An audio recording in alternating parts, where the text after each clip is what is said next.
Hello everyone, I am Jyoti Mishra from EN department.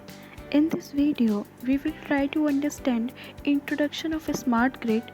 We will try to understand how a smart grid looks like and what is the need of a smart grid, its function of this market.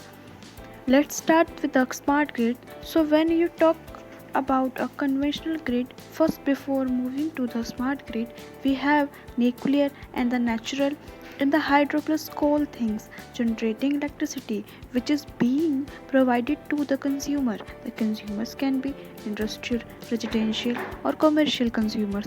So this is our typical conventional power system which we had where solar and wind has a very less percent contributing this to the power system. You can see here the wind is contributing hardly 3%, whereas the solar is contributing less than 1%.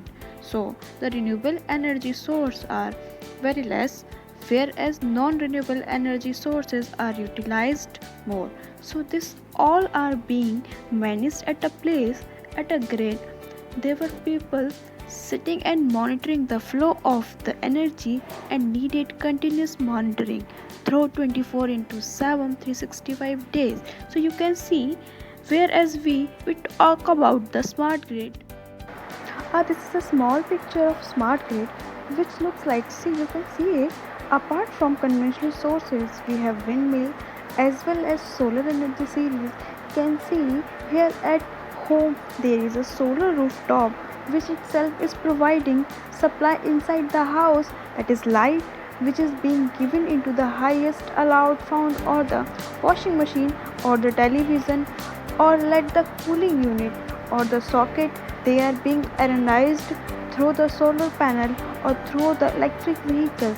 The energy saved in the battery electric vehicle can be used whenever it's required, when the car is parked inside the house, or it can have a cell or storage cell which is available near the house that can be taken as an energy source, and the rest of the time can be charged. The same thing you can see, there is a meter which is having a net metering system, that is a supply can be taken from the grid or can be supplied back to the grid.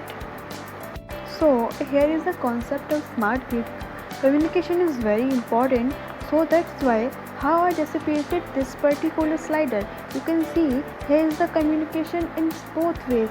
So the two ways arrow indicates that communication is occurring from and towards, that is from, let's say, distribution to the distribution substation, let's say distribution center to the distribution resources. Communication is occurring to and throughout the system. So this is the concept of smart grid. So theoretically you can define the smart grid. A smart grid is an electrical grid with automation, communication and IT system that can monitor power flows from points of generation to the points of consumption, and the control of power flow or control the load to the match generation in the real time or near real time estimation.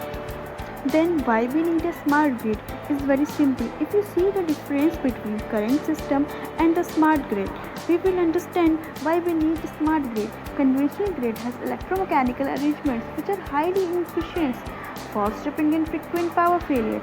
Energy demand is increasing at a faster rate than energy supply because of the increase in population. So number of grid increase to feed the demand. Greenhouse gases are increased due to increase in fossil fuel consumption.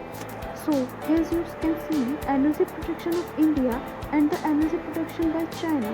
There's a huge difference between of them. And what should the smart grid can do, which is not be possible for conventional grid? Automatic fault distortion by using sensors in transformers and transmission lines. No headache to call linemen to repair or reroute the electricity from grid. The consumer can able to know his energy consumption by viewing smart meter in real time. So as you can see, our normal operated grid getting blackouts. So on 30th July 2012, India faced the biggest blackout in its history. Around 700 million people from 22 states without electricity for 2 days, and estimated 32 gigawatts of generating capacity was taken offline, having a huge financial loss affecting the economy of the country. The main cause has been besides it has power system instability. This situation could have been avoided by our smart grid, or you can say self-healing grid. One of the major component of smart grid is smart meter. Concept of a smart meter: first, real-time consumption, remote reading system carry out customer-oriented services. Advantages: first, battery energy management, proactive management of electrical network during emergency situation, battery demand supply, demand response management, reduction carbon emission. Self-healing is most advantage. Four pilot projects by Power Grid. First one is Pondicherry Smart Grid pilot project. Second one is 4 pilot sites. Third one is Basecamp project. Fourth one is Capco project in Kerala. Thank you guys. Thank you for listening me very carefully.